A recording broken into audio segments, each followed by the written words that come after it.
Black Star Network is here. Hold no punches. I'm real revolutionary right now. Support this man, Black Media. He makes sure that our stories are told. Thank you for being the voice of Black America, Roland. Stay black. I love y'all. All momentum we have now, we have to keep this going. The video looks phenomenal. See, there's a difference between Black Star Network and Black-owned media and something like CNN. You can't be Black-owned media and be scared. It's time to be smart. Bring your eyeballs home. You dig?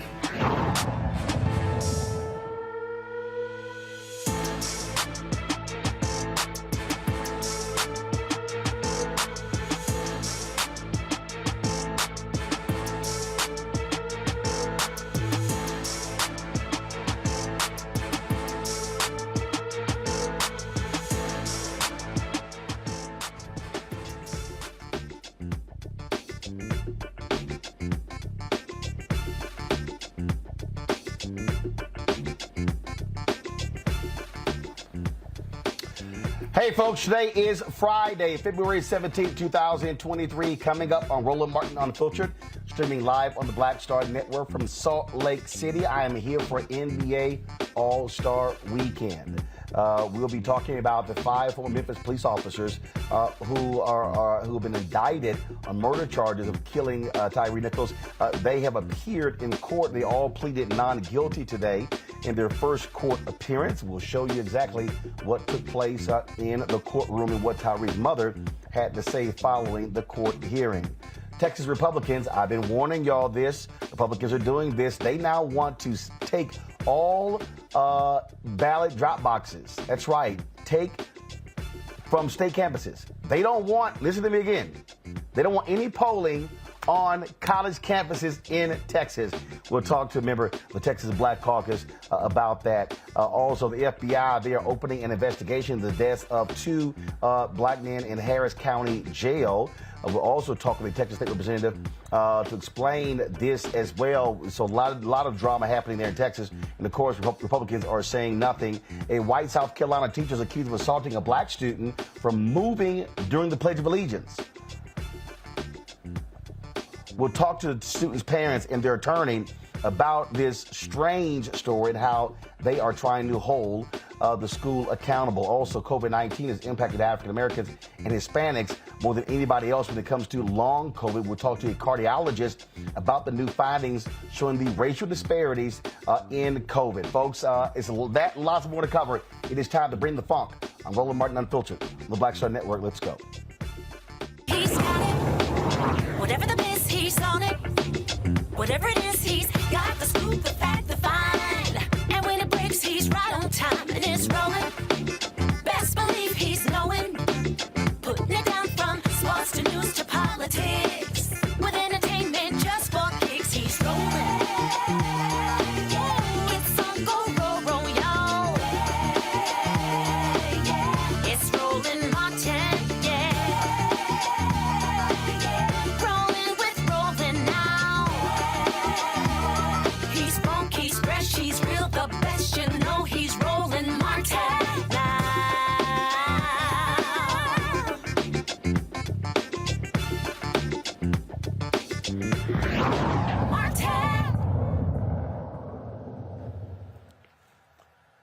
You can't say no one warned you. I have been telling y'all for years what Republicans are trying to do when it comes to voting. Now we have an example in Texas where a state representative wants to ban polling locations on college campuses.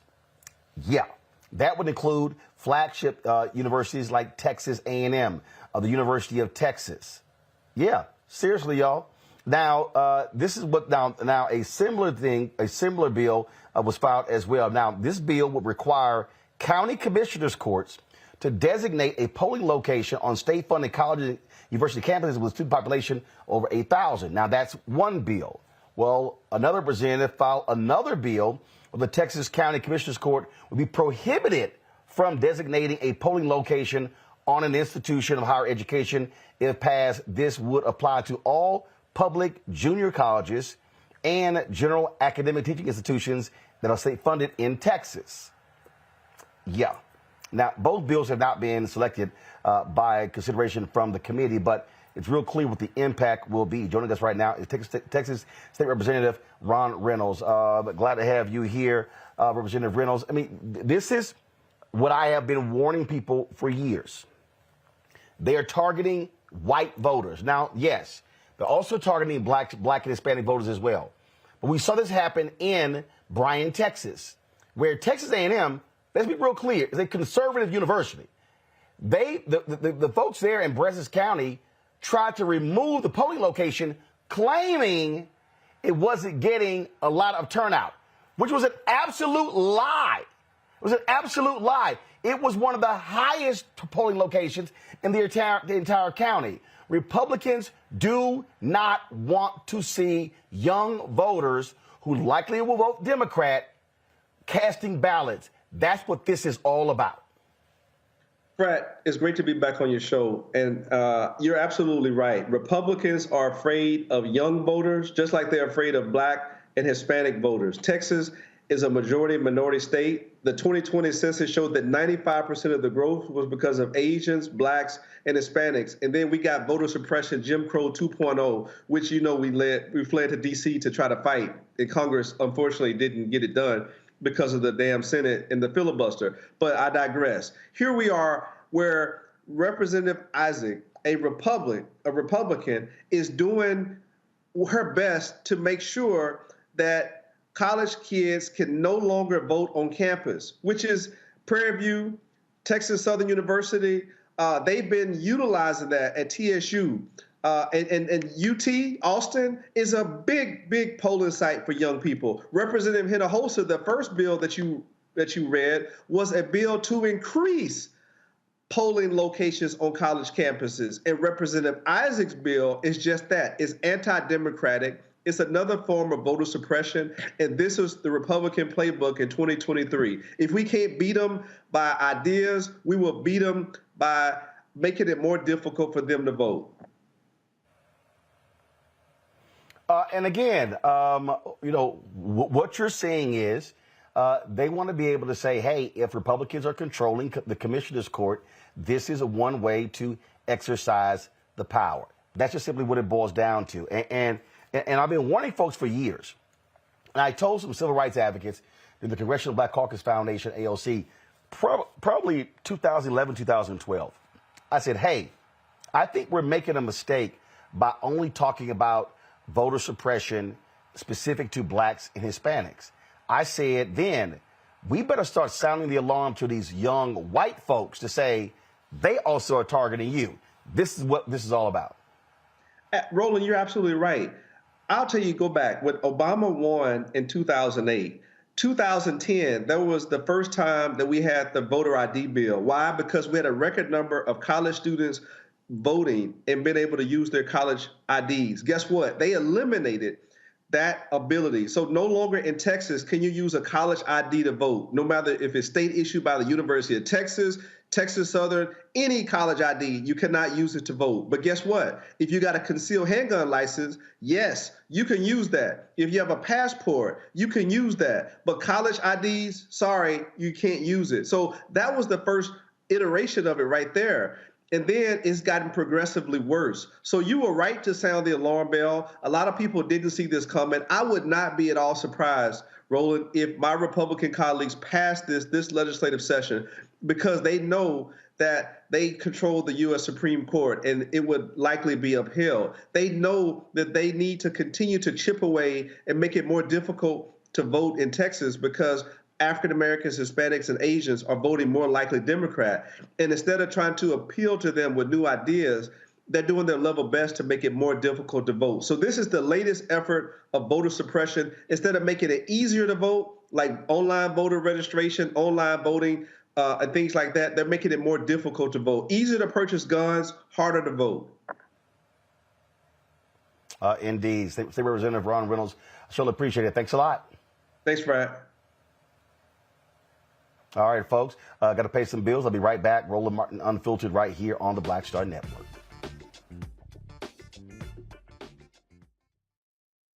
Hatred on the streets, a horrific scene, a white nationalist rally that descended into deadly violence. White people are losing their damn minds. As an angry pro-Trump mob storms the U.S. Capitol, we've seen shooting. We're about to see the rise of what I call white minority resistance. We have seen white folks in this country who simply cannot tolerate black folks voting. I think what we're seeing is the inevitable result of violent denial. This is part of American history. Every time that people of color have made progress, whether real or symbolic, there has been what Carol Anderson at Emory University calls white rage as a backlash. This is the rise of the Proud Boys and the Boogaloo Boys. America, there's going to be more of this. Here's all the Proud Boys, guys. This country is getting increasingly racist in its behaviors and its attitudes because of the fear of white people. The fear that they're taking our jobs, they're taking our resources, they're taking our women. This is white fear.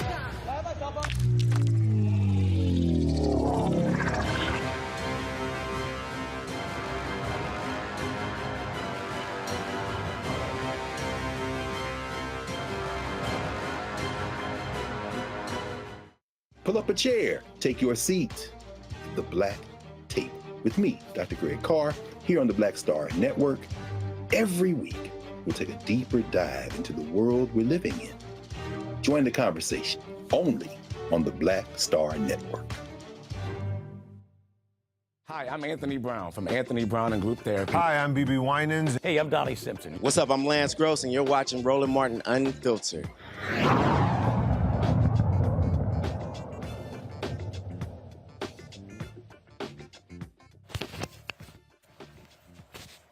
All right, folks, let's talk about what they're doing there in Texas with my Friday panel. We have Michael Imhotep, host of the African History Network show, Matt Manning, civil rights attorney there in Texas, and also Joe Richardson, civil rights attorney as well. Matt, I'll start with you. You know, this is the thing that people have to understand. They can't just go, you know what, they really not going to do this whole deal. Yeah, it could actually pass.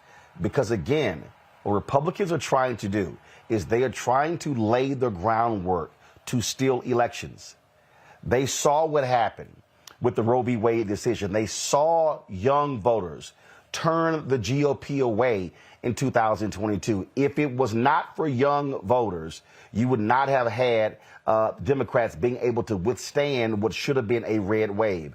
This is a direct assault on voters between 18 and 25 years old. And folks had better understand, you're going to see this happen all across the country because what they want to do is they want to make it harder. And so if you make it harder for young folks to vote, they're thinking they're not going to travel a far distance away. I remember I think it was in 2012, I believe, that a county clerk in Wisconsin admitted to moving an early voting location off of a college campus to a location far out that had bad parking. And so because she said, all them young kids, they were voting Democrat. This is what they do. This is about rigging and stealing elections for Republicans. It absolutely is. And what I think is especially important in terms of context in this situation is Kerry Isaac is the representative for Hays County, which is just south of Austin, right where I grew up. Hayes County is the county where Texas State University is. So there may be an even deeper political thing here because Texas State University in San Marcos, the city it's in, has exploded in the last 10 or 15 years. And they actually just elected their first blue DA there in a very long time. So this is exactly what you're saying. It's part and parcel with the assault that we've seen Republicans very brazenly commit as it relates to voting. And the thing about this that's so indefensible is that there is really no logical reason that you would do this. So many people vote on college campuses. It's a place that even non-students go to vote because people know it's customarily where you can go to vote. So the only reason you do this is to suppress votes and to suppress participation. And even if the Republicans don't think this will actually pass, this is to signal, hey, we're going to keep pushing the bounds out further and make it exceedingly clear that we're playing for keeps and we want to rig the rest of, the generations going forward as it relates to the courts, as it relates to everything, and all of that happens via the ballot box. Joe, again, I think what people have to stop underestimating how evil works. This is about power. And they know if we can knock off 3, 4, 5, 6, 7, 8,000, 10,000 votes, hey, that's the margin for victory. Let me remind people, Biden-Harris wins Georgia by 12,000 votes. They barely won Arizona by a similar margin. It ain't that hard to do this.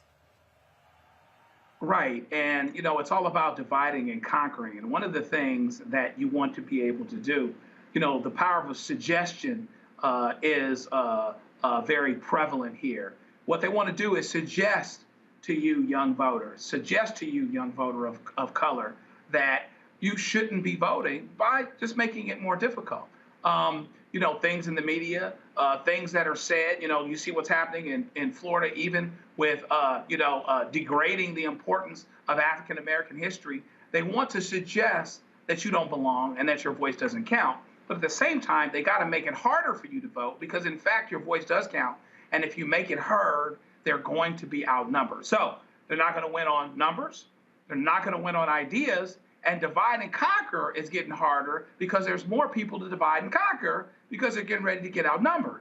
And so what they want to do is make it as hard to vote as they possibly can without dealing with ideas, without appealing to people, particularly in places that are getting more black and brown. Now, Texas has been a little bit more fortunate because as California got majority minority, California is very liberal, right? Texas, not so much. More of your Hispanic audience is not so likely to automatically go Democratic as black folks are. But that being said, that time is coming too. Go back to Beto's campaign, where he got a lot closer than a lot of people thought he would. There's these Democrats that are coming out of nowhere. No, they're getting ready to be outnumbered. And so you have to get that young segment because this young segment, college educated, Trump does good with people that don't go to college. Republicans do good with people that don't go to college and people that don't have critical thinking skills, with all due respect to those that do have critical thinking skills. And so that's the battleground. Divide and conquer is getting harder, but if we can keep them from voting, then we can hang in there just a little bit longer. And again, Michael, they understand if you make it, see, this is the people understand. If you make it harder, you can knock the numbers down. That's the whole deal. They want to make it harder. Exactly. And Republicans are masters at this. Now, we need to outsmart them at their own game. And to pick up what Joe just said, and I'm going to reference back to something you and I have talked about, Roland. Joe talked about critical thinking skills. And people who go to college students are much more likely to also have taken a political science class, which means they can see through a lot of the nonsense that Republicans are trying to feed to them as well. But, Roland, we've talked about this numerous times before, and I've talked about how I think a lot of the civil rights leaders, I think they're very committed. They mean well. I think they made a tactical mistake by not expanding who was harmed by voter suppression bills. It's not just African Americans. It's white college students, it's Latinos, Asian Americans, white women. And I've talked about how they needed to link up when they were trying to get the voting rights bill passed, the John Lewis voting rights bill. You need to link up with the women's reproductive movement, women's reproductive rights movement, white women. You have 48 million disabled Americans who are registered to vote. When you talk about taking away drop boxes, ballot drop boxes, things like this, or mail-in ballots, that hurts them of all different races. So a lot of the civil rights leaders, we love them, but they keep acting like this is 1965, Selma, Alabama. No, the Republicans are trying to suppress the vote of people who are more likely to vote Democratic, regardless of race, even though we're the #1 target. And you talk about Texas. Lastly, Smith versus Allwright, 1944, U.S. Supreme Court case. You study the history of Texas. Texas had all-white Democratic primaries where African Americans were not even allowed to vote in those primaries. So you study the history of Texas, you understand the voter suppression laws. We can see this coming. So this is another reason why elections have consequences, and it's, we have to vote strategically and vote these people out of power. You know, and Matt, again, what people have to understand is just like with textbooks, California, Texas, Florida, so goes those states, so goes the nation. And so we saw what happened with Georgia in the last cycle. People are going to be looking at Texas, and then other legislators are going to be saying, let's look at the numbers, do the exact same thing in our state. I need people watching to listen to me very clearly. Ron DeSantis doesn't give a damn if black people are angry with AP classes in Florida. He's not talking to us. This is about electoral map. This is about trying to appeal to ratchet up white voters, get your voters up, shrink your people voting against you to win. That is what the strategy is, Matt.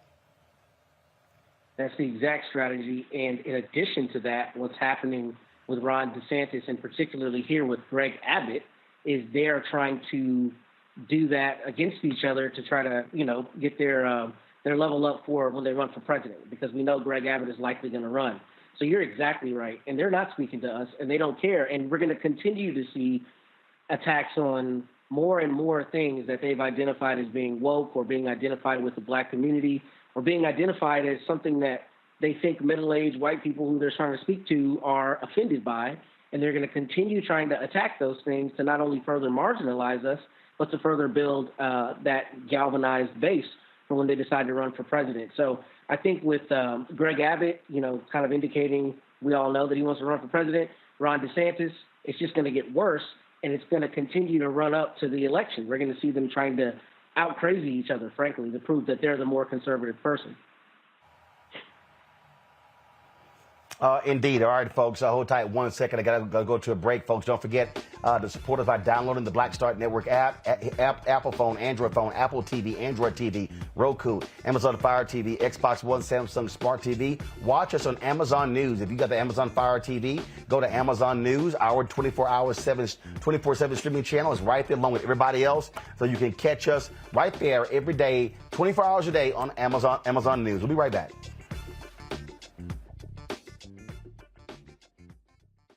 When you talk about blackness and what happens in black culture, we're about covering these things that matter to us, speaking to our issues and concerns. This is a genuine people-powered movement. There's a lot of stuff that we're not getting. You get it, and you spread the word. We wish to plead our own cause. Too long have others spoken for us. We cannot tell our own story if we can't pay for it. This is about covering us. Invest in black-owned media. Your dollars matter. We don't have to keep asking them to cover our stuff. So please support us in what we do, folks. We want to hit 2,000 people, $50 this month, raise $100,000. We're behind $100,000, so we want to hit that. Y'all money makes this possible. Check some money orders. Go to P.O. Box 57196, Washington, D.C. 20037-0196. The Cash App is $RM Unfiltered. PayPal is R Martin Unfiltered. Venmo is RM Unfiltered. Zelle is Roland at RolandSMartin.com. On a next, A Balanced Life with me, Dr. Jackie, a relationship that we have to have. We're often afraid of it and don't like to talk about it. That's right, we're talking about our relationship with money. And here's the thing, our relationship with money oftentimes determines whether we have it or not.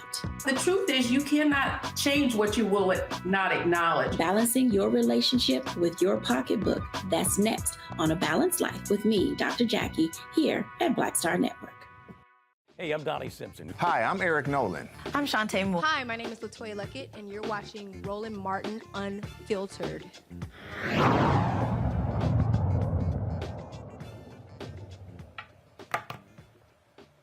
All right, folks, the 5 former Memphis police officers who beat Tyre Nichols to death made their first public appearance today in court, flanked by their attorneys, Tadarius Bean, Demetrius Haley, Desmond Mills Jr., Emmett Martin III, and Justin Smith stood before a judge in Shelby County Criminal Court. Through their attorneys, all 5 of them pled not guilty to the charges related to Tyre Nichols' death.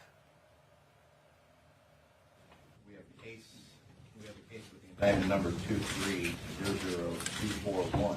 State, are you ready to proceed? Yes, sir. All right, gentlemen, each of you appear to have retained counsel. I'm going to go down the line of the attorneys. Mr. Massey, are you prepared to arraign the client? I am, Your Honor. The right form of arraignment already has been indictment or plea of not guilty. And I ask for report as well. And just for the purpose of the record, your client's name? It's Emmett Martin. I see Mr. Stengel. Good morning, Your Honor. Demetrius Haley is my client. He's present in the courtroom. Wait formal reading of the indictment. Entering not guilty plea. And that's for a second. Mr. Perry. Good morning, Your Honor. John Perry on behalf of Mr. Tadarius Bean. At this time, we waive the formal reading of the indictment off to the court. A plea of not guilty. Mr. Summers, I see you back there. Yes, Your Honor. On behalf of my client, Justin Smith, Charles Summers, we waive formal reading of the indictment and plead not guilty on behalf of Mr. Smith. Morning, Judge. On behalf of Mr. Mills, we waive formal reading of the indictment and a not guilty plea. Gentlemen, each of your attorneys have entered pleas of not guilty on your behalf. Understand that despite everyone's best effort, this case may take some time. Your attorneys are going to be receiving the discovery. Depending on how voluminous the discovery is, it may take some time for the state to collect it all, to turn it over to your attorneys. For your attorneys to review that discovery, to prepare their motions and prepare their case. So be patient. Work with your attorneys, cooperate with them, meet with them, go over the discovery. Make sure that if there are any delays, that these delays aren't on account of any of your actions. To those also in attendance, as I've explained to the defendants, this case can take some time. So we do ask for your patience, your continued patience, your continued civility in this case. We understand that there may be some high emotions in this case, but we ask that you continue to be patient with us. Everyone involved wants this case to be concluded as quickly as possible, but it's important for you all to understand that the state of Tennessee, as well as each one of these defendants, have an absolute right to a fair trial, and I will not allow any behavior that could jeopardize that right. So with that being said, we thank you all for being present.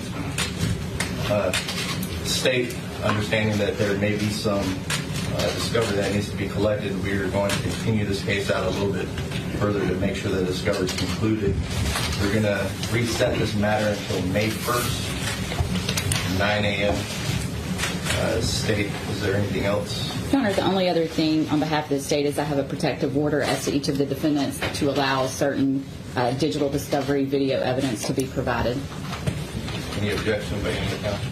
No objection, Your Honor. No objection, Your Honor. Thank you, Your Honor.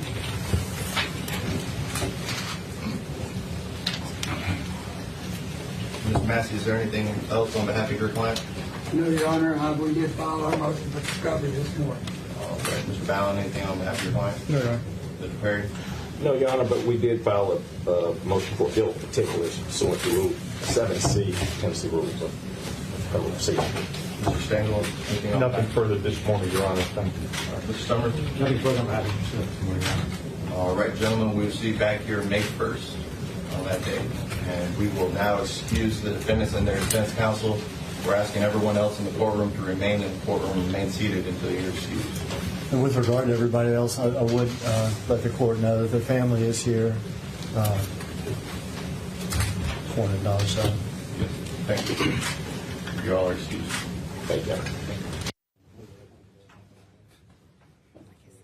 Now, the former officer is facing multiple felonies, including second-degree murder, aggravated assault, aggravated kidnapping, official misconduct, and official oppression. Tyre's mother, Ron Reynolds, sat in the courtroom as the attorneys for each defendant spoke.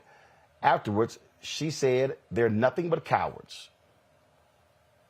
I want each and every one of those police officers to be able to look me in the face. They haven't done that yet. They couldn't even do that today.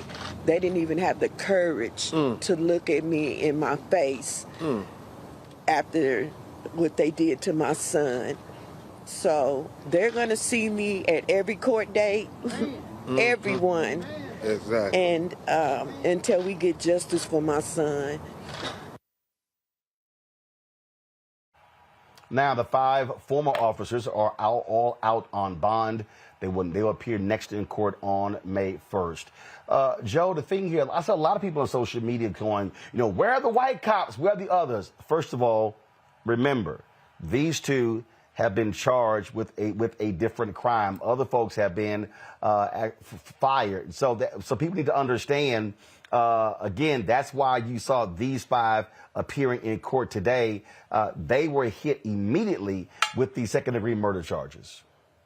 Yes, they were. And so they're all going to kind of run together as it pertains to their hearings with the things that they were charged from, because these are the 5 that were there, pulled him out of the car, chased him down, did what they did, treated him worse than they treat a dog. These were the 5 that did that. As it turns out, the investigations were ongoing, and so therefore other people were let go later, et cetera, and they run on a little bit of a different train. So, we just have to buckle up. This is all going to take some time. Before long, they will start to argue a bit against each other. Already, Mr. Dean's attorney's like, well, my guy just did his job. He didn't hit anybody. Desmond Mills' attorney says, remember that, I'm representing a black man, in the criminal justice system. So, he's going to play that victim thing. But they weren't thinking about any of that when what happened. So it's going to be a long road. Our hearts, of course, go out to this family. But everybody's watching on this one. And when everybody is watching, it makes it a little less likely that there would be fumbles as it pertains to the process, so that once you get to a result, it's a result, even if you're not crazy about it, you can live with. They have charged them the right way. They charged them second degree. They absolutely should have charged them in second degree. They probably would not have gotten first degree. They should have done it the way that they've done it. And so we'll see. They're out on the street, but it's going to take some time for this to work all this way through. The thing here, Matt, again, and I get people and their emotions, and they want to see everyone held accountable, but there are different stages here. These 5 have the most serious charges. There are other individuals who have been fired. And so, again, the district attorney has a different decision there as it relates to the role that they actually played in this. People also have to understand the district attorney may be looking at giving folks immunity to possibly testify against the other 5 as well. Perhaps, but Roland, actually in this instance, I don't think immunity would make any sense because everything's caught on video. So you don't need to leverage anyone against someone else here, right? Because you have the actual offense on video. As it relates to Joe's comment, I actually disagree. I think this is a first-degree murder situation every day of the week. I think it would be very difficult to argue that they were not intentionally, at least in Texas, where I practice, that they were intentionally trying to cause harm to Tyre Nichols. I think they could at least have charged that and gotten a lesser included offense. I think there are a couple other things that are pretty important about this, though.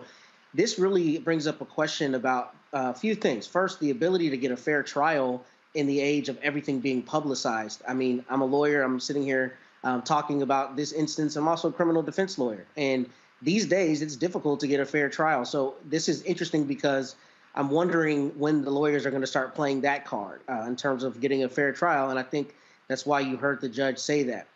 I also think what's interesting about this situation is that I think if the jury in Tennessee is able to do punishment, that's going to be a really important barometer for civil rights cases like this going forward. And this is obviously a criminal case, but cases like this going forward, because this carries a range of punishment of 15 to 60 years. I think 50 to 60 years is plausible under these facts and under the heinousness of it. But I think that's really going to be important to show the community and the country at large what jurors are thinking that a case like this is worth. So I don't think you're wrong in terms of people, feeling like the district attorney is maybe moving too slowly on the other cases. But as you heard the judge say, there's going to be so much evidence in this case that I think it's smart for him to set it out a couple months and let them really work through it methodically, so that when the appeals process inevitably comes and these guys are convicted, there's not any question as to whether they got a fair trial and due process. What often happens in these cases, Michael, are folks who don't really have an understanding of how the law works and unclear.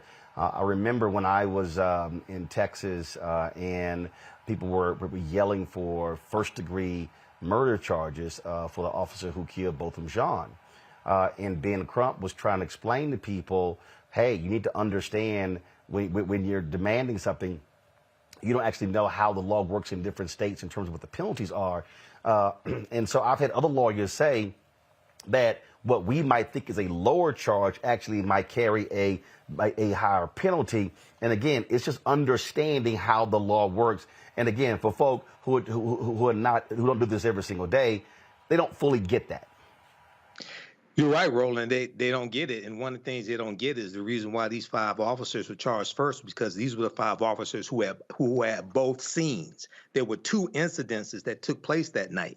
These officers were at both incidences, whereas Preston Hemfield, the white officer, he was only at the first incident. He was not at the second one. So when you go through and look at the investigation, you go look at what statements from the police chief, she talked about how these were the officers who had both incidences. They have the most culpability. You just had, in the last couple of days or so, you just had 2 deputy sheriffs who were, I think they were suspended or something like that. So it goes through a process, suspension, being fired. Then once they're fired from the department, then you're going to usually find some type of, you may find criminal charges being filed. But it goes through a whole process. So this is going to take a lot of time. We've had this discussion before. Unfortunately, many of our people don't understand law. And everything that we want is tied to law and politics. Okay, so all this is tied to law, politics, economics, history, and understanding how all this works. So we definitely have to understand law. If we understood, so some people say that, well, this is the white man's law, things like this. Well, if they use the law to trap you, shouldn't we know all the booby traps are? Shouldn't we know all the pitfalls are so we don't get caught up in it? I would argue we need to understand the law better than they understand the law so we can disarm them of that weapon and use it against them. We have to understand political self-defense. All right, folks, hold tight 1 second. Got to go to a break. Folks, be sure to support us in what we do by downloading our Black Star Network app, Apple phone, Android phone, Apple TV, Android TV, Roku, Amazon Fire TV, Xbox One, Samsung Smart TV. We'll be right back on Roland Martin Unfiltered on the Black Star Network. Next on Get Wealthy with me, Deborah Owens, America's Wealth Coach. Listen to this. Women of color are starting 90% of the businesses in this country. That's the good news. The bad news, as a rule, we're not making nearly as much as everyone else. But joining us on the next Get Wealthy episode is Betty Hines. She's a business strategist, and she's showing women how to elevate other women. I don't like to say this openly, but we're getting better at it. Women struggle with collaborating with each other. And for that reason, one of the things that I demonstrate in the sessions that I have is that you can go further together if you collaborate. That's right here on Get Wealthy, only on Black Star Network.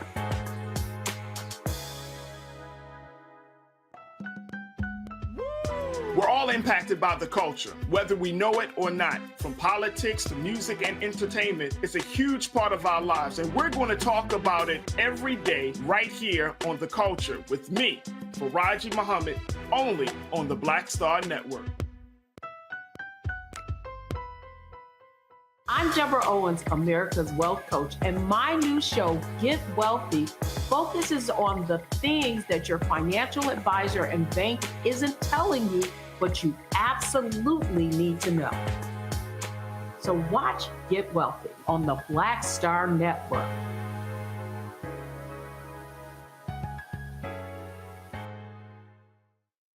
Hi, I'm El DeBarge. Hey, yo, Peace World. What's going on? It's the Love King of R&B, Raheem Devon, and you're watching Roland Martin, Unfiltered.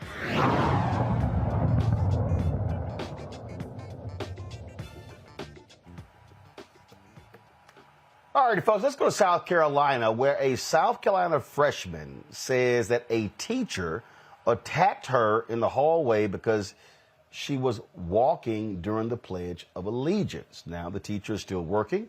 The parents have filed a civil lawsuit against the Lexington School District 1 and that teacher, Nicole Livingston. Now, the minor, known as MB, was walking in the hallway of River Bluff High School on November 29th when Livingston approached and appeared to pin the 15-year-old up against the wall. According to MB's parents, Livingston has yet to be reprimanded. Now get this, there are two videos of the same incident telling different stories. Joining me now is Fennell Harrington and Chevelle Barnwell, the parents of the student, and their attorney, Tyler Bailey. I am, okay, so let's just start here. Let's start here. And either one of you can let me know this here. Is this a daily thing where the students in all of the school must recite the Pledge of Allegiance? So, Roland, here in South Carolina, every morning schools announce the Pledge of Allegiance. Please stand for the Pledge of Allegiance. But the law does allow for students to not participate in the Pledge of Allegiance in a non-disruptive manner. So on this day, what you see, the Barnwell's daughter's walking, and there's a teacher saying, stop, stop. She's minding her business, walking through school like she does every day. So every day in South Carolina, it's in our Constitution that they do announce the Pledge of Allegiance, but students have a right to participate or refuse to participate in a non-disruptive manner. Now, again, according to this story, Fennell and Chevelle, MB was walking down the hallway. So when this happens, so what happens? Did your child leave the classroom? So exactly what happened there? Because if you're in the classroom, how is she then walking down the hallway? So explain to me that circumstance. She's walking to her class at this time. So if you look at the video, you see other students walking, right? And she's walking to her class. So she's not the only person who's walking here, but for some reason the teacher zero ins on her when she's walking. Obviously, you see their daughter, we're all African Americans here. She's a young black freshman student. The teacher, Ms. Livingston, is a white teacher, and she sees their child walking in the hallway along with other students, but she only stops our client here, puts her hands on her, demands that she stop, and she was minding her own business as she had a right to. She had a right to continue walking. She did not have to stop for the Pledge of Allegiance if she didn't want to. So the video that we're seeing right now, Chevelle, Fennell, so the Pledge of Allegiance is happening. So all of these students are walking? Yes, it's early in the morning when school starts. And once school starts, they start with the morning announcements. And that is when they do the announcements and they do a moment of silence along with the Pledge of Allegiance. And at that time, that is when my daughter was walking down the hall going to class. And for some reason, I'm not sure why, this teacher decided to target my daughter. She was the only African-American child walking in that area. You can see other students are walking as well. She didn't make an effort to say, stop everyone. It seems like she just targeted my child only. And as you can see, she attacked my daughter, pushing her up against the wall. And in the video, you may not can hear the audio now, but my daughter was telling her, please don't put hands on me. And she continued to attack my daughter. And unfortunately, to this day, this teacher is still employed with this school district. I am not pleased with the police department in this area. Based off of this video, they indicate they did not see an assault or an attack occur. Unless you're turning a blind eye, there's no way you can say that this is not an assault. So at this point, we're very pleased with what is going on with the situation. I'm just confused here. Why in the hell is she putting her hands on a student? Yeah, we couldn't believe it. And then on top of that, they didn't even call me to tell me what happened. I got a call from my daughter, basically in tears, telling me that she'd been attacked by a teacher. So I immediately came up there to see what was going on. And the only thing they told us was that at this point it would be under investigation. However, a week later, I found out that this teacher was still at school working. Yeah, there's really no reason for a teacher to put their hands on a student for exercising their First Amendment right. And on top of that, if this was a student who did, hold on one second. Have y'all filed assault charges against the teacher? Yes, I went to the police department as well as let the school officials know that I wanted charges pressed and I wanted her prosecuted to the fullest extent of the law. And I was advised by the police department that based off of their investigation, an assault did not occur. So to me, it seems that they did not properly investigate. I let the police department know there were witnesses as well, along with the video, and they still refuse to press charges at this point. Wow. Tyler, you finished a comment there. Go ahead. Yeah, I'm saying if you take this same incident, you have two students, right? If you have a student put their hands on another student, they would immediately put the student in the principal's office, call that student's parents. They probably would have called law enforcement, and they may have even arrested child for putting their hands on another student and assaulting them in that manner. Now, in this situation with a teacher, unfortunately, they act like nothing happened. This was handled poorly, I believe, from the jump. Once it started, they even called the Barnwells. They didn't take it seriously. They don't believe an assault occurred. The police department declined to press charges as of today. And this lawsuit is really the only way for the Barnwells to receive some sort of justice and accountability. And thankful for your platform for giving this case, their daughter, and the parents a platform to tell their story. And hopefully some more justice and accountability come out of this. But they're not stopping, as you see. They try to do everything. They talk to the school board, they talk to the principals, they talk to law enforcement before they even took the steps to file this lawsuit. But unfortunately, the school district and those involved did not take this seriously, and now they've had to take this in their own hands.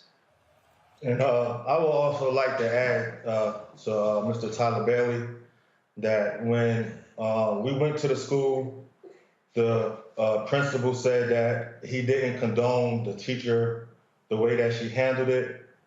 He also said when my daughter went to her that the situation, he basically told her, why didn't you stop? Aren't you proud of your country? You know, and at that point, I feel like, you know, a call to me and my wife should have been done at that time. You know, we shouldn't have to hear from my daughter calling, letting us know what had just occurred, the attack that occurred on her that day. I feel like the school has done nothing to help with the situation. We've reached out to them, to the Lexington County School District. We couldn't talk to no one there. And basically, at this point, there's no resolve. They don't want to speak to anyone about the assault. And it's basically, they're basically standing on the attack on my daughter, saying, you know, that they didn't see an assault when you can clearly see that an assault took place. If you watch the video, you can see and you can hear the distress in her voice. Get your hands off of me. Get your hands off of me. And the teacher continued to hold on to her, and she didn't let her go. Like when she asked for her to get her hands off of her, she continued to hold on to her aggressively, pushing her to the wall And then she also snatched her school ID from off of her and told her that we're going to the office. I feel like, at this point, some accountability need to be held. The teacher need to be held accountable. And as my wife stated, we will hope that the school will do the right thing. And at this point, nothing has been done. And I'd like to also say that we demand respect and accountability. At this point, the school has not even apologized to my daughter for this incident. They continue to act high and mighty as if nothing never occurred. And at this point, justice needs to be served by the school district as well as the police department. I'm not sure why or what we need to do to get charges pressed, and I'm not sure why this teacher would still be employed at this point. That certainly makes absolutely no sense to me. Well, we certainly appreciate all three of you joining us. Let us know what happens next in this story.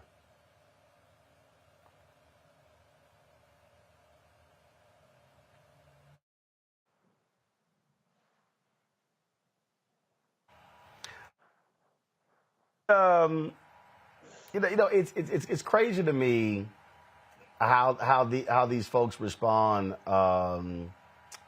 Joe, with this.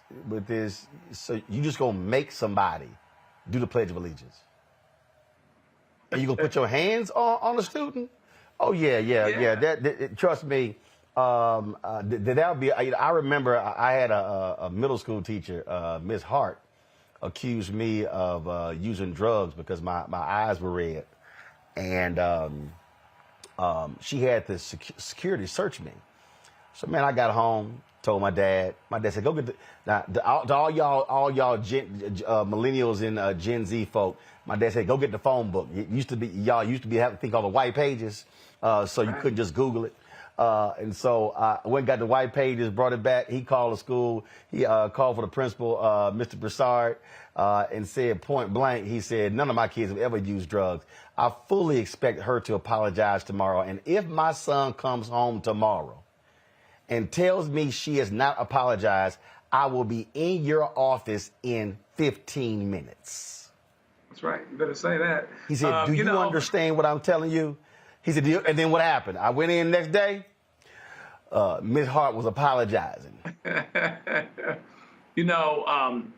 It's interesting the ways in which privilege shows up. There's a whole lot of people walking down the hall, apparently, during the Pledge of Allegiance, particularly if the Pledge of Allegiance is at the beginning of the day. Some of us were early people. I was an early guy, but we all had friends when we went to school that always came late, or their mamas may have brought them a little late, or they get in a little late, get off the bus, or whatever the case may be. There was a whole lot of people that were walking down the hallway at the time of the Pledge of Allegiance. But somehow, some way, this teacher felt that this black child was the one to target and to pull aside. So even when it comes to privilege, and that frankly is one of the reasons we have the problems that we do in this country, where we would look the other way at a January 6th, for instance, because white people did the blowing up and did the tearing down and did the the malfeasance. But if black folk had done it, it would be a whole different thing. So now you're going after the black girl because I guess she's just the big winner. But the issue is that privilege even shows up in a situation like that, where they will overlook. They'll walk past 3 or 4 white people to get at the black person to stop her from doing something that apparently she had every right to do. She had every right to walk down the hallway. She was not being disruptive per their own rules. She was probably just on her way to class. And we don't hear anything from the parents saying, well, she was protesting and, whatever else. And so that's what she does. And then she takes a knee and, free Colin Kaepernick. It wasn't necessarily anything like that. She was just walking down the hall like a lot of the white kids were. And she still finds a way to get rolled up just because she's the lucky one. But at the end of the day, probably happened because she was the black one. And hopefully, these guys stay the course so that they get the justice that they need. And then even at that, now they're asking her questions out of the presence of her parents. Aren't you proud of your country? And all of these other things. I bet you if you ask the same people, they had an opinion about Kaepernick. they tell you one thing. Got it. For sure, and go consistent with that. To me, it's crazy. All right, got to go to the break. We'll be right back. Roland Martin Unfiltered on the Black Star Network. Black Star Network is here. Oh, no punch! I'm real revolutionary right now. Thank you for being the voice of Black America. All momentum we have now, we have to keep this going. The video looks phenomenal. See, there's a difference between Black Star Network and black-owned media and something like CNN. You can't be black-owned media and be scared. It's time to be smart. Bring your eyeballs home. You dig? Hi, I'm Dr. Jackie Hood Martin, and I have a question for you. Ever feel as if your life is teetering and the weight and pressure of the world is consistently on your shoulders? Well, let me tell you, living a balanced life isn't easy. Join me each Tuesday on Black Star Network for A Balanced Life with Dr. Jackie. We'll laugh together, cry together, pull ourselves together, and cheer each other on. So join me for new shows each Tuesday on Black Star Network, A Balanced Life with Dr. Jackie.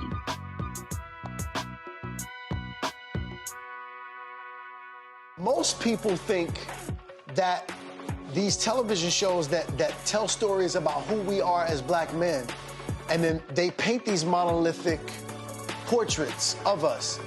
They think that they're being painted by white people. And I gotta tell you, there are a whole bunch of black folk that are the creators, the head writers, the directors of all of these shows, and that are still painting us as monoliths. The people don't really want to have this conversation. No, they don't.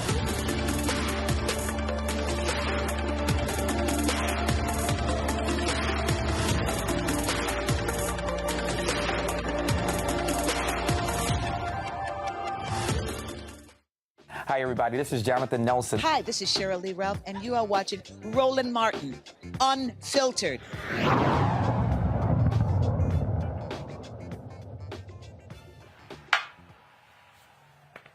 All right, let's go back to Texas, where the FBI is opening an investigation into the deaths of two men in the Harris County Jail. Jaquari Simmons died in February 2021. Jacoby Pillow in January of this year. Both of those deaths are going to be reviewed. An internal investigation into Simmons' death uncovered staff policy violations resulting in the sheriff in Harris County to terminate 11 employees and suspend 6 others in May of 2021. Now, the Houston Police Department conducted a criminal investigation into the death of Simmons, leading to the recent manslaughter indictment of former detention officer Eric Niles Morales. Pillow was in the process of being released from jail on bond on January 3rd when he was accused of assaulting a detention officer. Jail staff used force to restrain Pillow to regain control of him. He was evaluated by medical staff and returned to a cell. He was later found unresponsive in his cell and taken to a nearby hospital where he was pronounced dead. His cause of death is still pending. Joining me right now is Texas State Representative Jarvis Johnson. Representative Johnson, glad to have you. The Department of Justice has been very aggressive in sending jail officials, wardens, and others to prison for the beating and the deaths of inmates. This says a lot in the first case where inmate dies and the sheriff fires 11 people, but firing is one thing, holding them accountable is another. Absolutely.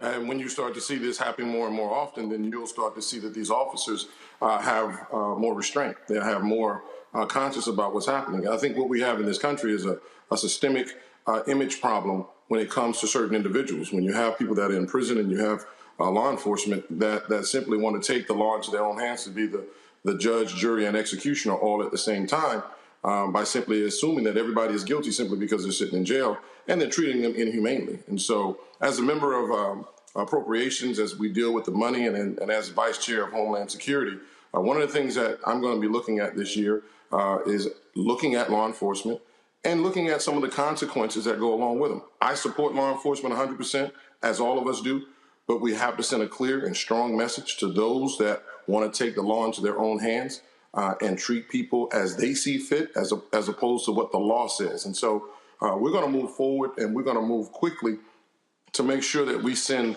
on my behalf, and certainly I can't speak for the rest of the caucus and the rest of the committees, but I certainly will be fighting to make sure that we're holding accountable officers to make sure that, and again, and when these type of things happen, what happens after that serves into a lawsuit that then taxpayers have to pay. That then, so instead of taxpayers having to pay that, law enforcement needs to pay that. That in itself is going to start being a deterrent to some of these officers because they're going to start understanding their pension is going to be in jeopardy. And so these are the things that I think are going to be important and to make sure that we hold people accountable.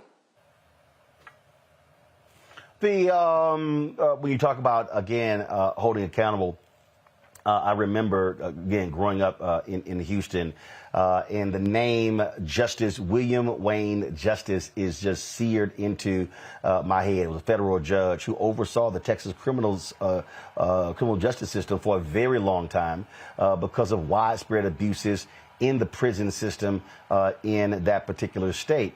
And so it's not like Texas has not had these issues before when it comes to conditions. That was state prisons. But here we're talking about what's happening there in the county. And this is where the county commissioners need to be making demands as well, because guess what? It's going to be taxpayers of Harris County who will have to be paying settlements if there are civil lawsuits. Absolutely. And that's why we have to make sure, when you look at, Roland, when you look at what we're dealing with, these are still law enforcement officers. In this country, we have a real issue with law enforcement. Not all, some. We're dealing with trainings and we're dealing with imagery.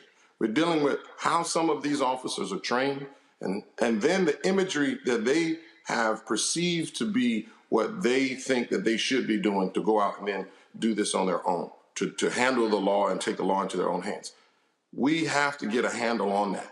But when you look at officers that are patrolling the streets versus officers that are patrolling the jail cells, the mentality is the same. And certainly the consequences have to be the same. And so I'm glad that we're looking at the FBI moving quickly on this. I hope that we can do the same for officers that are on the beat, that we can have quick and swift action taken by these individuals. Me as a taxpayer, I don't feel like it's necessary for me to have to be able to pay for somebody's mistake simply because, and then this officer gets off. Even though we're settling some of these cases, the officers oftentimes have moved to another department. They moved to another city, and they still have their T code. They still have their license to do the same thing in another city. And so people will say, well, there's such a shortage of officers, it's hard to get. No, you have to get rid of these officers. Maybe if we got rid of the bad apples, then more people want to join this fraternal organization that they call police. Maybe more young people want to join and say, I want to be a part of something good. But right now, unfortunately, the bad have made a horrible image of what police officers are in this country today. So we have to send a clear message that this type of behavior won't be accepted. Let me bring in my panel here. Questions. Michael first. All right. Thanks for shedding light on this. And I was looking at the article from National Public Radio. So can you shed some light on this? So we see 21 inmates died in 2021 in this county, and then 28 died in 2022, and then so far 4 have died in 2023. What has been so obviously this is not like all these people 50 plus committed suicide. So what has been the explanation from the county? I don't think there is an explanation. I think what we have is an uptick in deaths inside of these prisons. I think when you look at some of the numbers that I'm looking at here, the numbers have constantly gone up since 2005. You've had a kind of an ebb and flow of numbers going up and down. But since 2012, those numbers have constantly gone up of people that are dying in jail. And I think what we have is a cultural problem in law enforcement. Because I don't believe that this is just simply dealing with the jails. I think this is just law enforcement, period. Because a lot of the officers that are inside, the jailers are actually officers. And so, I think this is a mentality that has been going on for far too long. And I think it's a mentality that we see has been excused. Every time that there is a a shooting of an unarmed citizen, every time that there is the death of an individual by the hands of police, that there's only a slap on the wrist. Yes, there's some anxiety. Yes, there's some high feelings. But at the end of the day, there's no consequences for the action. And so you're sending a message to those same fraternal organization that, hey, you're okay. You get to do this over and over again, and nobody's going to be mad at you because you know what? You're patriots, and you're serving this country. And I think that's where we get it all wrong, and that's the stuff that we got to stop. They're not patriots. They're officers doing the job. And so let's not get it confused. So they get a pension, they get insurance, they get a salary. And so let's make sure that we don't confuse the two by giving them a pass simply because they have accepted the role and responsibility of simply doing what they said that they would go out to do. You guys, as commentators, as reporters, you're reporting on actual news. If you go out and be irresponsible and just report, fake news like Fox, and some of these others, then you'll think you can keep on doing that and keep lying to your base and get away with it because nobody's holding you accountable. But the accountability has to be in place, and that's what we're working on this session. And certainly, as Vice Chair of Homeland Security, I will be looking very closely on some consequences for what we need to be doing to send messages, clear messages, to protect citizens as well as law enforcement. Right. All right. Thank you. Indeed. Representative Jarvis Johnson, I certainly appreciate it. Thanks a lot. Always, Ro. You see, I don't have my Omega behind me because I'm trying to respect you, brother. I love you. I knew you was going to give me a hard time. So, my homeboy from Houston, we still got love for you, though. But at the end of the day, I love you, brother. That's wise. That's wise you did that. But remember, anytime you're the president of an alpha, always kiss the ring. Kiss the ring. You may remove that. Always kiss the ring. I love you, brother. Appreciate it. Thanks a bunch. Yeah, all right, y'all. I gotta go to a break. We come back more on Roland Martin Unfiltered. Don't forget, support us in what we do, folks. Your dollars make it possible for us to be able to travel this country, covering the stories. I'm going to be in Los Angeles on Monday. We're shooting new episodes of Rolling with Roland. We also be there for the NAACP Image Awards. Send your check and money orders to P.O. Box 57196, Washington, D.C. 20037-0196. Cash App is $RM Unfiltered. PayPal is R Martin Unfiltered. Venmo is RM Unfiltered. Zelle is Roland at RolandSMartin.com. Roland at RolandMartinUnfiltered.com. Be sure to get a copy of my book, White Fear, How the Browning of America is Making White Folks Lose Their Minds. The book is available at bookstores everywhere, including Ben Bella Books, Amazon, Barnes & Noble, IndieBound, Bookshop, Chapters, Books A Million, Target. You can also download a copy on Audible. And don't forget, folks, download our app, Apple phone, Android phone, Apple TV, Android TV, Roku, Amazon Fire TV, Xbox One, Samsung Smart TV. I'll be right back. Pull up a chair, take your seat. The Black Tape with me, Dr. Greg Carr, here on the Black Star Network. Every week, we'll take a deeper dive into the world we're living in. Join the conversation only on the Black Star Network. Hatred on the streets, a horrific scene, a white nationalist rally that descended into deadly violence. White people are losing their damn minds. As an angry pro-Trump mob storms the U.S. Capitol, we've seen We're about to see the rise of what I call white minority resistance.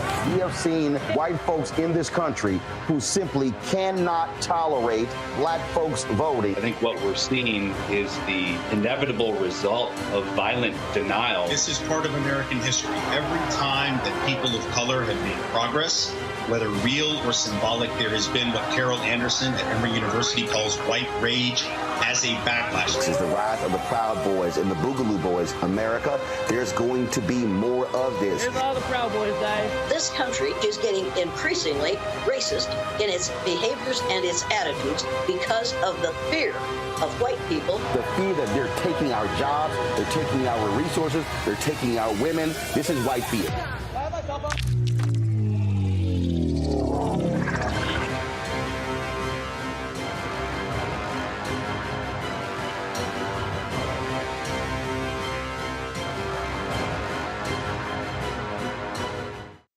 Hi, I'm Anthony Brown from Anthony Brown and Group Therapy. Hi, I'm BB Winans. Hey, I'm Donnie Simpson. What's up? I'm Lance Gross, and you're watching Roland Martin Unfiltered.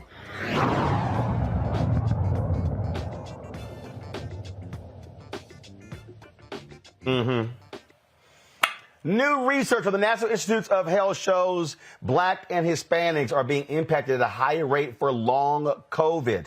The study looked at the health records of 62,339 people who received a positive COVID-19 test between March 2020 and October 2021. The evidence shows that of those who suffered severe COVID and require hospitalization, disproportionately impacted Blacks and Hispanics. Now, months after their initial infection, those same Blacks and Hispanic adults with severe COVID were more likely to be diagnosed with diabetes and develop long-haul symptoms such as headaches, chest pain, anemia, and joint pain.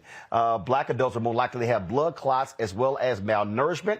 Hispanics more likely to experience dementia. Joining us right now from Atlanta, Dr. Jane Morgan, cardiologist and executive director of the Piedmont Healthcare Corporation COVID Task Force. Doc, glad to have you here. And of course, here's the thing here that what COVID showed. COVID, first of all, exposed for a hell of a lot of people who were not paying any attention whatsoever about how disproportionate our healthcare system is. Now we're seeing every day how COVID is impacting people much differently, which also, I dare say, goes back to all of those other factors that determine how white folks were having a different level of health care in this country compared to Blacks and Hispanics. So what's really interesting, too, about these studies is that they are self-reported. And when we look at studies where there's an actual diagnosis of long COVID, we see the majority of those diagnoses have been made in white women, and generally white women who are in a higher socioeconomic status. So these are self-reported episodes of long COVID. And the reason that is concerning is that we see shades of racism in the types of impairments that we see in Blacks versus whites. So in Blacks, chest pain and joint pain and diabetes, but whites have more subtle cognitive impairment and fatigue. That requires some judgment and also some conversation. And it also can be an implicit suggestion that the cognition of a Black person may not be high enough to determine that it is lowered. For instance, that's exactly what we saw in the NFL with their concussion protocols, right? So their level of intelligence was deemed to be slightly lower, so they were not able to qualify for disability for concussions when white players were. And so some of this is concerning. We will certainly have to tweeze this out. We saw obviously lots and lots of Black people being infected with COVID. And when we see long COVID, we certainly see long COVID impact, but a lot of that is self-reported. Does that mean because there are different demographics who are not having access to health care, or who have access but are not being heard, or who are working in jobs where they cannot leave and get the health care that they need, even though they have access? So all of this is going to have to be teased out.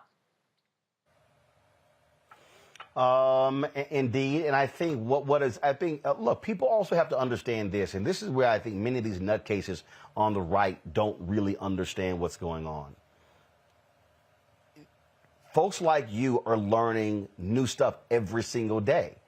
I mean, COVID is uncovering all sorts of things. Something somebody may have thought 6 months ago, it then changes. And so this notion that, you said this 6 months ago, yeah, stuff changed. And so there's an evolving that's going on here, which is why the research matters. And it's not just clear cut up. Hey, a year ago you said this, and it's the same today. Research really does matter. And we see with COVID, again, sort of an underdiagnosis of these long COVID symptoms in Black patients. And we know that some of these medical algorithms and devices that are used to help assess a person's medical status have some racial bias in them. So for instance, the pulse oximeters, a little clip that we put on the end of your finger to measure the amount of oxygen you have, to determine if your oxygen level is low, if you are suffering from COVID or any other number of diseases where you might have a low oxygen level. That works by light passing through the skin. The more pigmentation or the more melanin you have, the less accurate is that device. And so you can have a low oxygen level in an emergency room and be feeling poorly, but actually that device reads as being normal. And then you are triaged to a lower level of care and concern. We are not concerned about you. Your oxygen level is normal. We need to treat other patients ahead of you. Why don't you wait? And like anything, your status will continue to deteriorate. We have spirometry, where you actually blow into a tube and a machine measures your lung capacity, how much air you can expire in a certain period of time, gives you an idea of your lung function. And we know that in the software of that machine itself is a reading that calculates a Black person's lung capacity inferior to that of a white person's at about 15 to 20%. And so it automatically will downgrade if that person is Black and will give them a normal value that would be an abnormal value for a white person, who then would be guided and referred on for higher therapy and higher medications. And so we see that as well in COVID, and probably that is going to catapult over into long COVID and what these actual diagnoses are and who's going to actually get treatment and who isn't. Questions from the panel. Matt, you're first. The question I had, Dr. Morgan, was just how do you think we increase access as it relates to Black people and getting diagnosed for post-COVID? Because when I read this, that's what jumped out to me most, especially with you, indicating that this is primarily self-reported. So what do we get from this in terms of how we can increase access in our communities to get these diagnoses?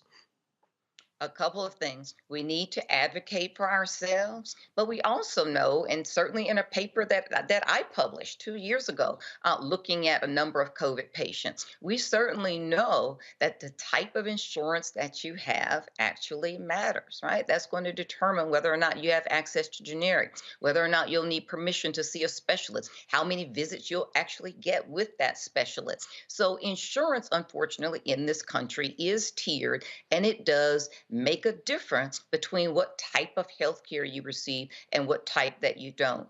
You should try to advocate for yourselves, educate yourselves, get good information. I'm trying to give good information tonight, right, to arm yourselves. And then not necessarily challenge your physician, but bring that information forward to say, I am concerned that you are not listening to me. You don't hear what I'm saying. And I would like to try again because I'm not feeling well. Joe?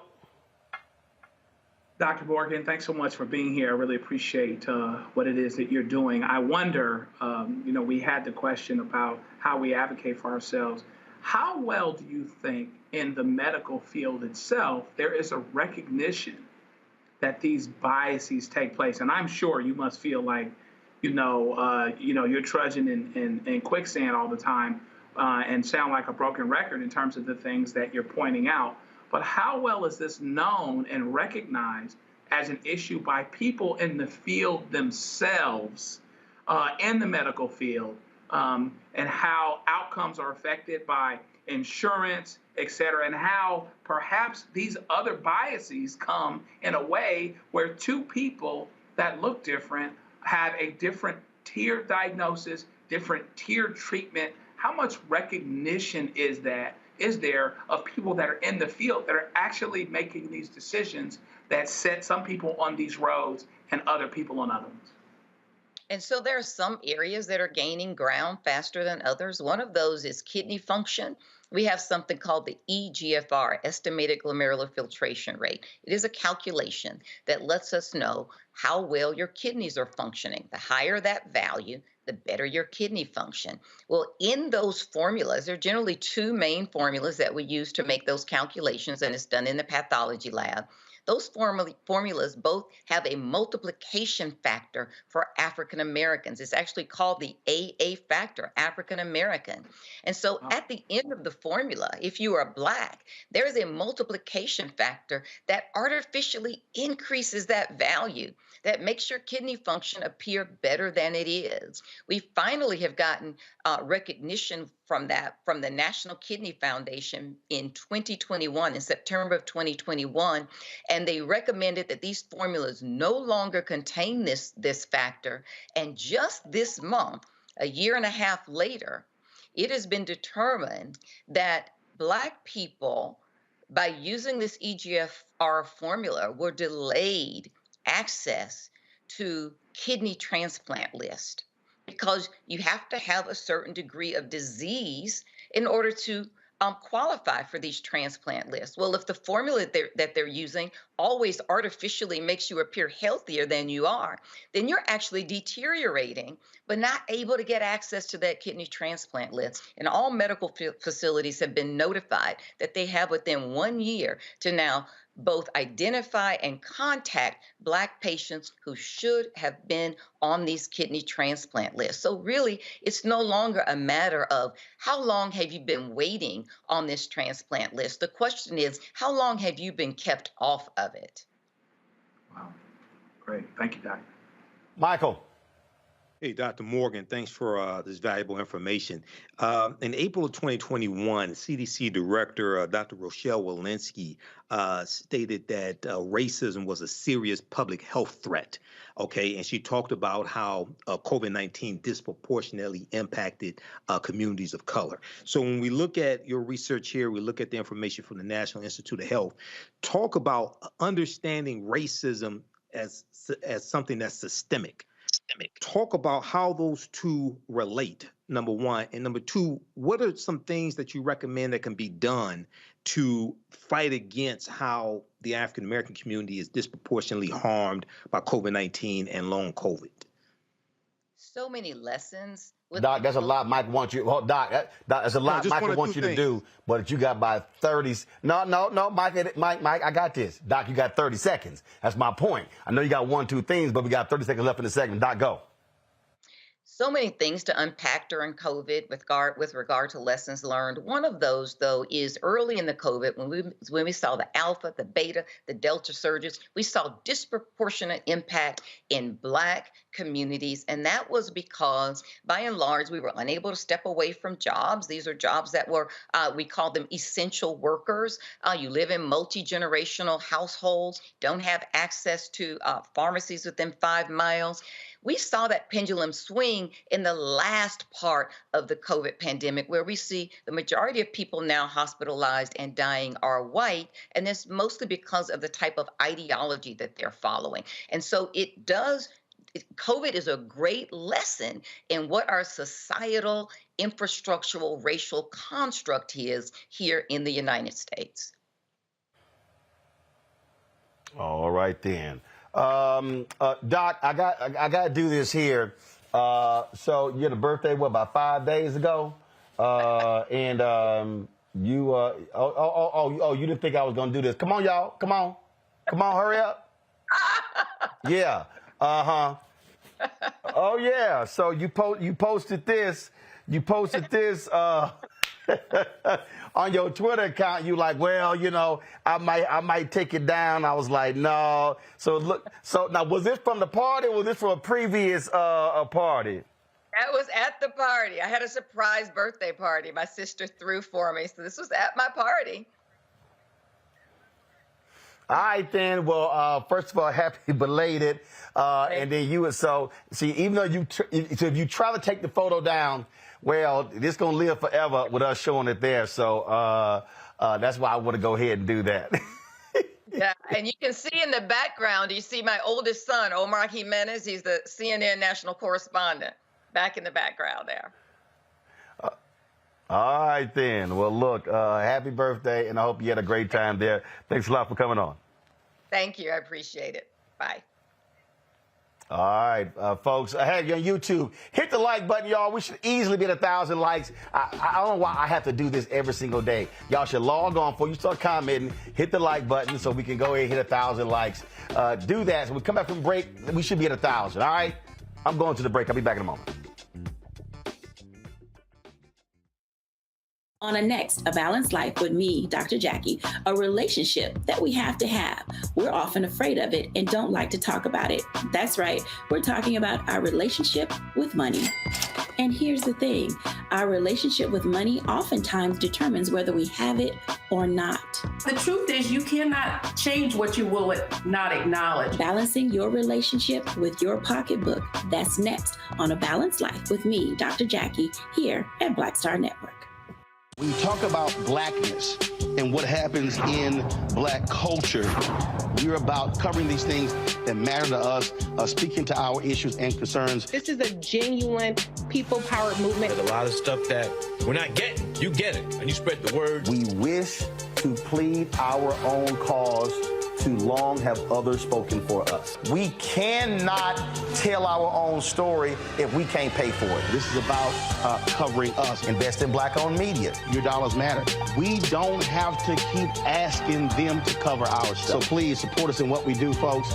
We want to hit 2,000 people, $50 this month, raise $100,000. We're behind $100,000, so we want to hit that. Y'all money makes this possible. Check some money orders. Go to P.O. Box 57196, Washington, D.C. 20037-0196. The Cash App is $RM Unfiltered. PayPal is R Martin Unfiltered. Venmo is RM Unfiltered. Zelle is Roland at RolandSMartin.com. Hi, I'm Anthony Brown from Anthony Brown and Group Therapy. Hi, I'm BB Winans. Hey, I'm Donnie Simpson. What's up? I'm Lance Gross, and you're watching Roland Martin Unfiltered.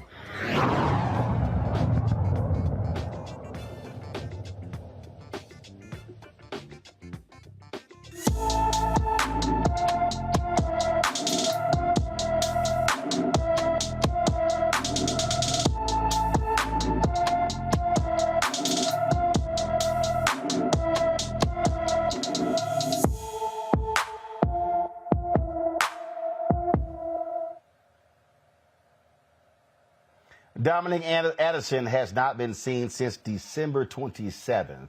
Last seen in Derby, Connecticut. The 17-year-old is 6 feet 4 inches tall, weighs 120 pounds, with brown hair and brown eyes. Anyone with information about Dominic Anderson should call the Derby, Connecticut Police Department at 203-735-7811, 203-735-7811.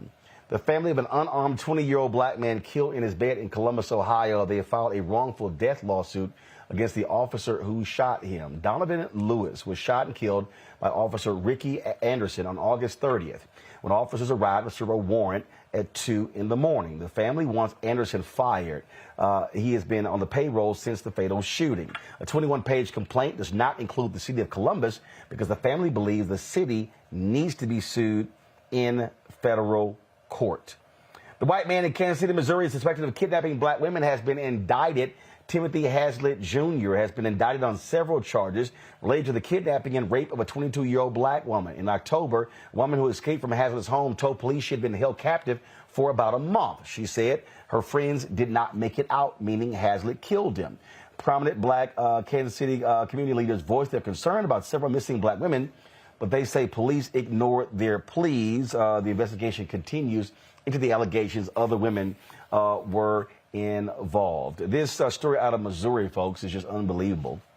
A Missouri judge has overturned the conviction of a black man who spent nearly 28 years behind bars for a murder he has always denied committing. Tuesday, Lamar Johnson walked out of a St. Louis courtroom, a free man. Play the video, folks. You got to hear this. The conviction of Lamar Johnson in State v. Lamar Johnson, calls 22-941-37068, is hereby set aside.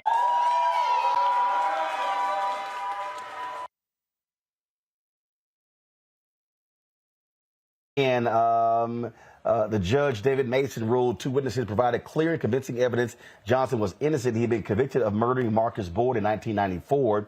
Johnson claimed he was with his girlfriend miles away when Boyd was killed. Years later, the state's only witness recanted his identification of Johnson and Campbell as the shooters. 2 other men have since confessed and said Johnson was not involved. Here was crazy. Lamar will not receive any compensation for being wrongfully imprisoned. His exoneration did not rely on DNA. That right there, Matt, is just stupid. This man spent 28 years in prison and no compensation. Yeah, I think Congress needs to address this because this is a state issue.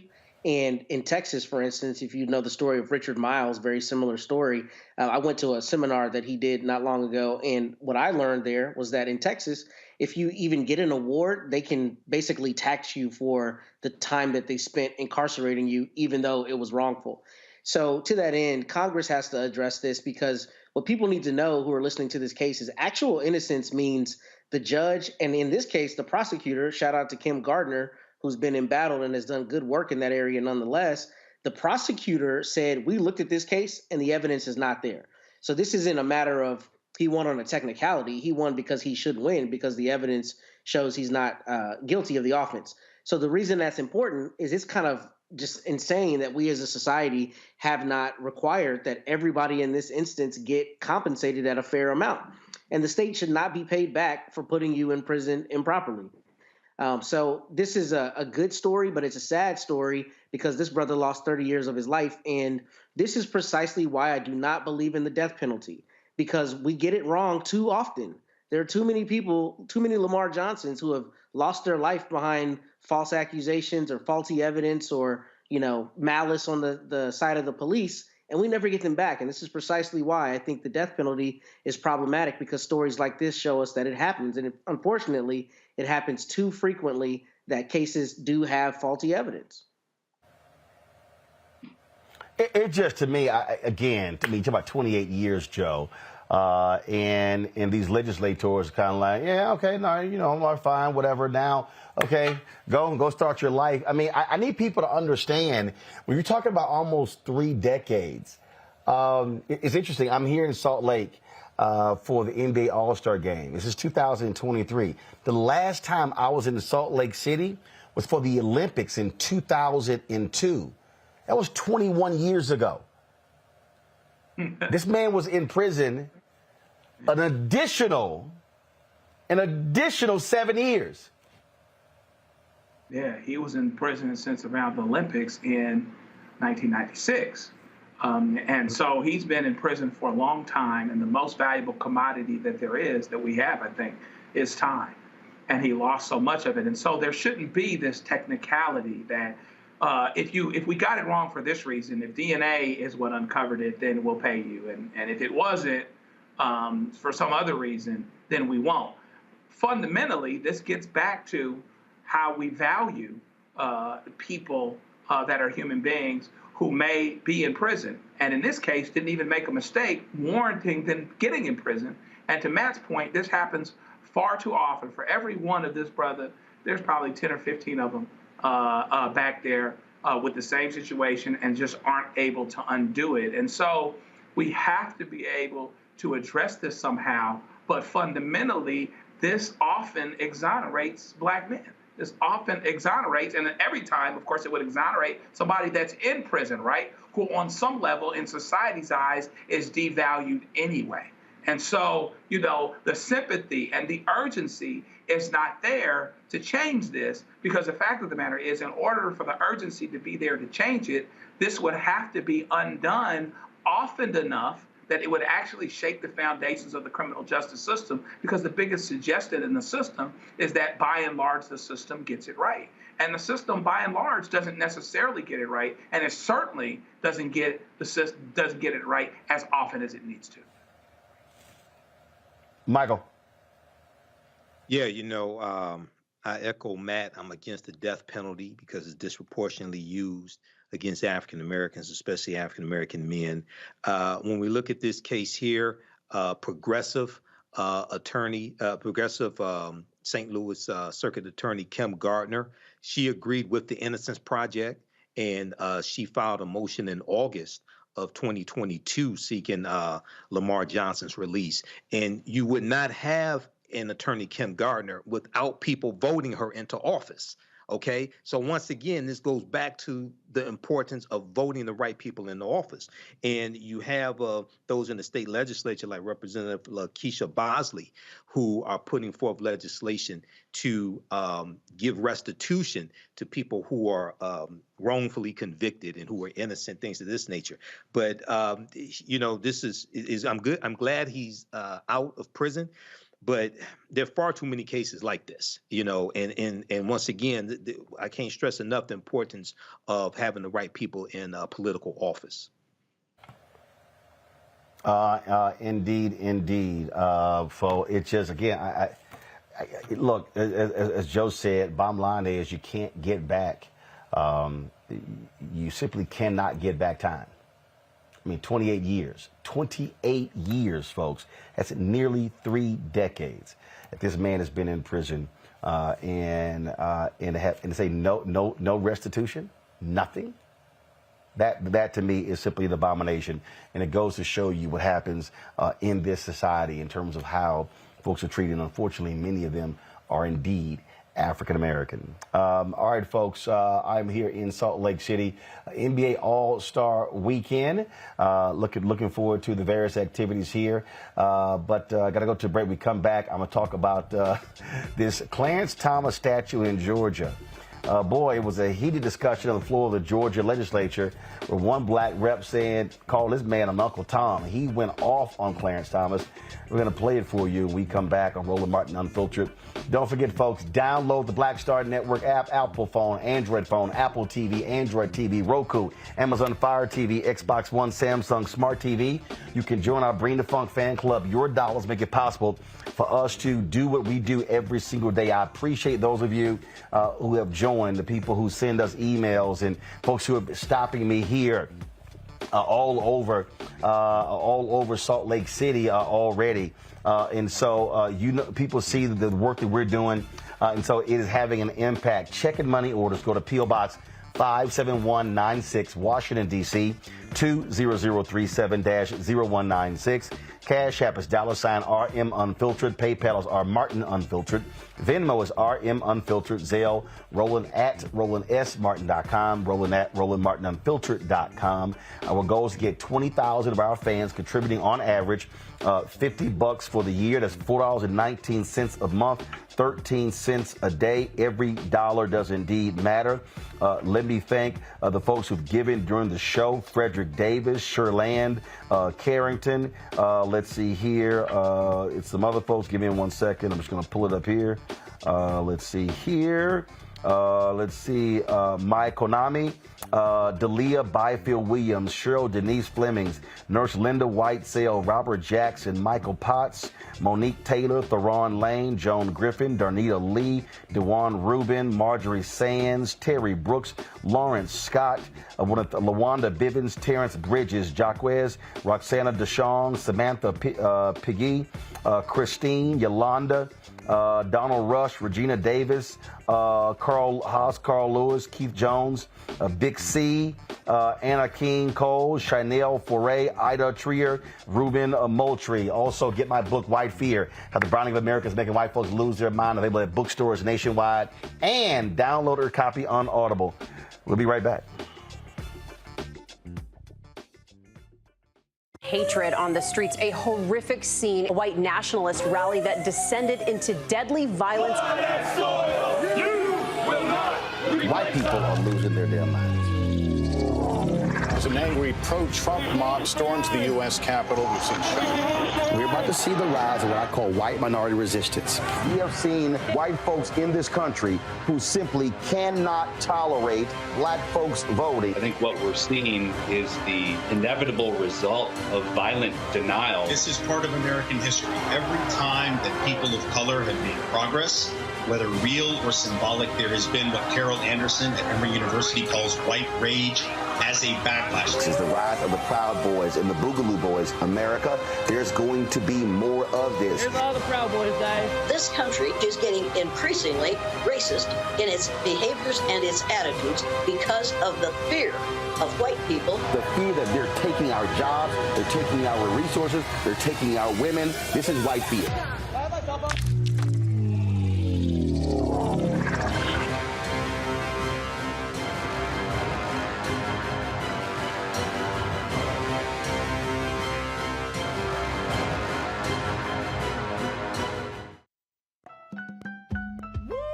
We're all impacted by the culture, whether we know it or not. From politics to music and entertainment, it's a huge part of our lives, and we're going to talk about it every day right here on The Culture with me, Faraji Muhammad, only on the Black Star Network.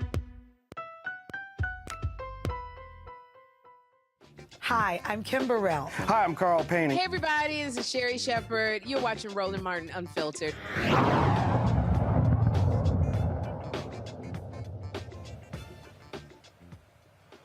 So Republican lawmakers in Georgia want to build a statue of Supreme Court Justice Clarence Thomas.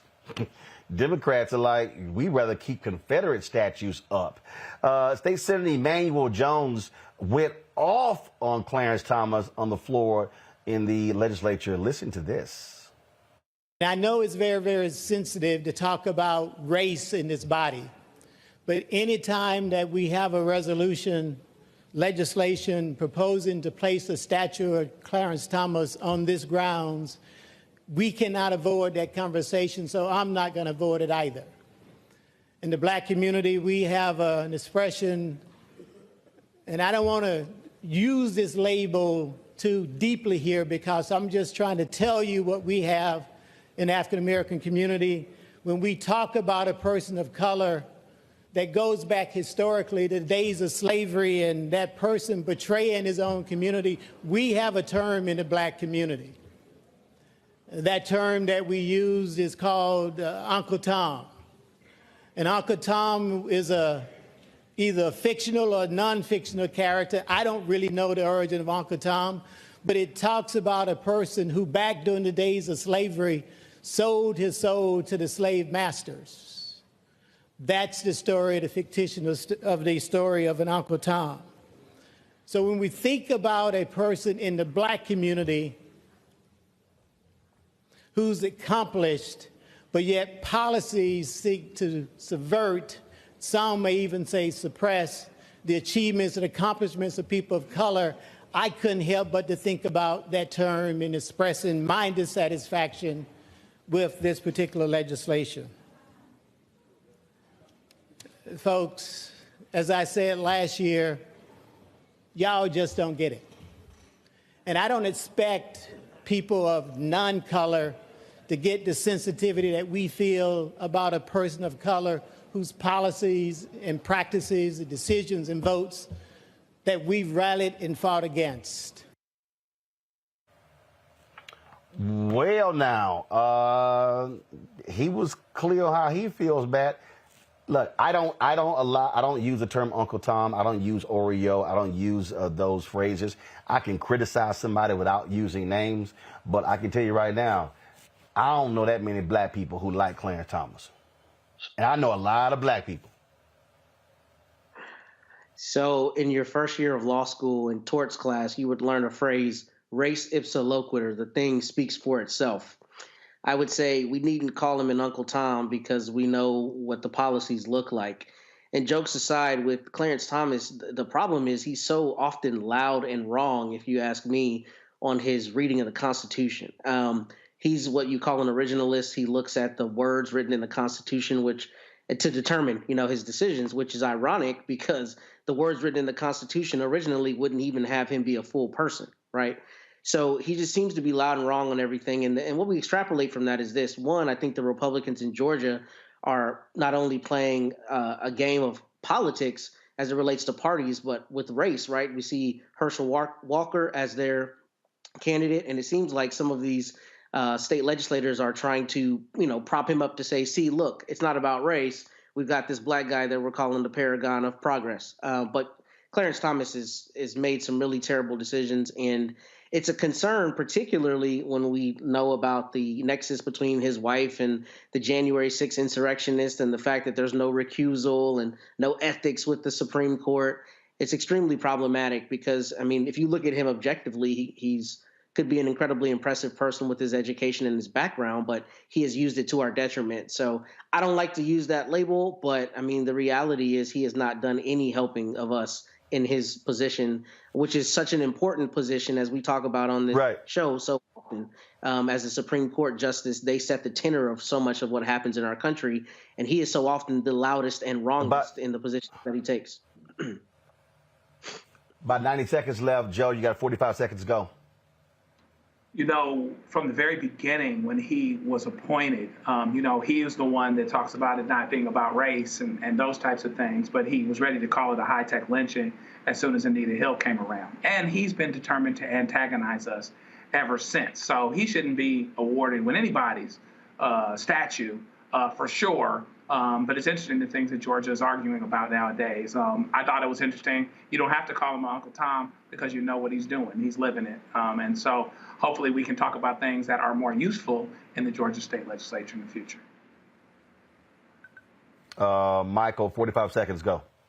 The real Uncle Tom's name was Josiah Henson. Josiah Henson was a runaway slave from Maryland. He ran away in 1830. He published his autobiography in 1849. Harriet Beecher Stowe published Uncle Tom's Cabin in 1852 based upon his autobiography. The real Uncle Tom in the story was a hero who refused to beat black women, who refused to tell what runaway slaves were. The traitor in the story, Uncle Tom's Cabin, his name was Sambo. So if anything, we should call Clarence Thomas a Sambo, not Uncle Tom. Study the real Uncle Tom, whose name was Josiah Henson.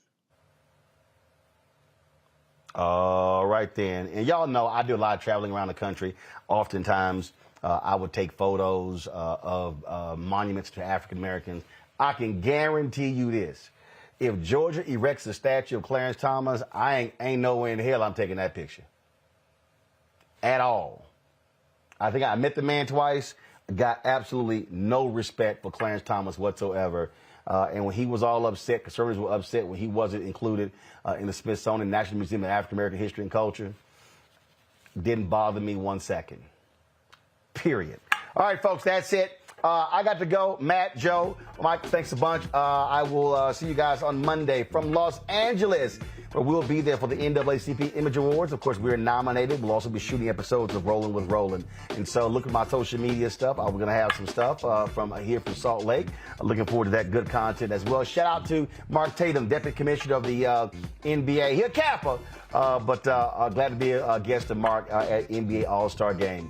Folks, that's it. Don't forget, get my book, White Fear. Download the Black Star Network app. Support us by joining our Brina Funk fan club. Everything's at RolandMartinUnfiltered.com or RolandSMartin.com. I'll see y'all on Monday. Holla!